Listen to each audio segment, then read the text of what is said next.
cuties and beauties, I'm Leah.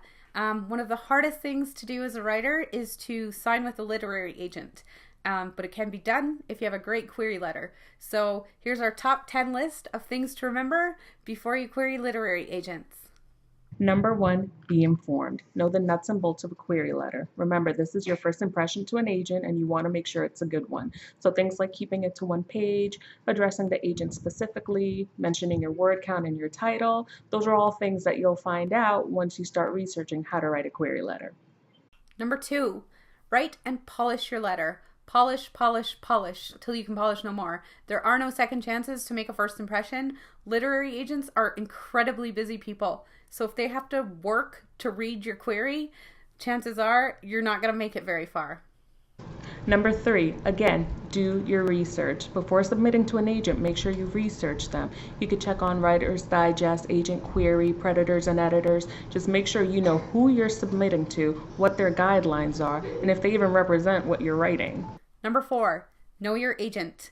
No point in querying an agent that represents sci-fi with your contemporary romance novel. Doesn't make much sense. And when you are ready, don't ask if you can query them. Just do it. And by ready, I mean no, oh, I had this great idea for a book or any half-finished manuscripts. Make sure your manuscript is ready to go in case they want to see it. Number 5, be gracious. It's crazy I even have to mention this, but I hear some horror stories and I read some of them on Twitter, and it needs to be said. Be gracious. Even if it's a rejection, don't take it personal. It's a business. They're not insulting you or your book. It's just not their tastes. So don't go after an agent personally if they reject you. Don't send nasty follow-up letters because agents talk. And the last thing you want is for your name to be like blacklisted just because you couldn't handle one rejection. That could be the end of your career.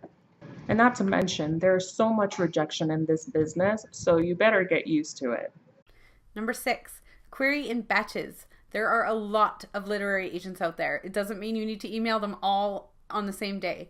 Oftentimes they'll give you feedback, and when you get that, take it to heart, tweak your manuscript, tweak your query, and query another 5.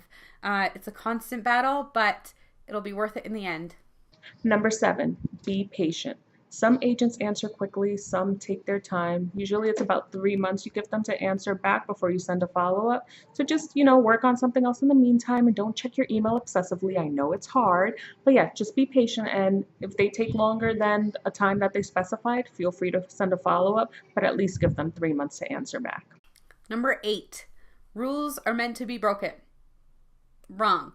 Not with literary agents. They all have very clear, concise guidelines, usually on their websites, about how they like to be queried, the format, and what materials they're requesting. Make sure you follow the rules because you don't want to get tossed just for being a badass. Number 9, get a professional email address. hotstuff69@hotmail.com is probably not going to cut it. Remember, this is your first impression and you want to come across as professional, even if behind the scenes you're a party animal. But yeah, just something, your name, your last name, @whatever.com will work. Number 10, no bribes, please.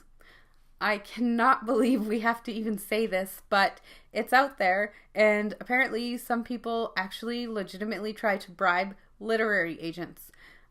Mistake. Newsflash, that's a big mistake. If you need to bribe an agent or you feel the need to try and bribe an agent, you should probably just switch careers or work on your writing. Bribe me with chocolate. I don't know what I'll do for you.